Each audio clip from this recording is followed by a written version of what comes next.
The man was on the verge of freezing to death. Strangely, instead of bundling up, he unzipped his jacket and took it off. Then he moved his pants, even his underwear. The temperature was minus 30 degrees Celsius. He curled up naked in the snow. His entire body shook violently and his teeth chattered. He packed a handful of snow into a bag, hoping to melt it for water. Was the second day. He had been stranded in the snowy mountains. No food, no water. Worse still, he had fallen into an icy lake. Not long ago. To survive, he had to strip and lay out his wet clothes to dry. That night he realized the clothes were still damp.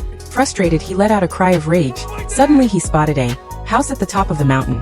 He threw on the wet clothes and took shelter in a crevice between the rocks. On the third morning he finally drank melted snow. He began the climb toward the mountain top. Not long after, dizziness hit him. Eventually he collapsed in the snow and passed out. By the fourth morning he forced himself to keep moving. Afraid of fainting again, he walked with his eyes closed. Halfway up the mountain, he opened them and realized there was nothing there. The house he thought he saw was just a hallucination. Crushed with disappointment, he still chose to push forward. Then his legs started throbbing with pain. He rolled up his pants and saw his socks frozen to his skin. Peeling them off was excruciating. A chunk of frozen flesh tore away. He tried to eat it but gagged from the taste, so he saved it for later. That night he found shelter inside a hollow tree.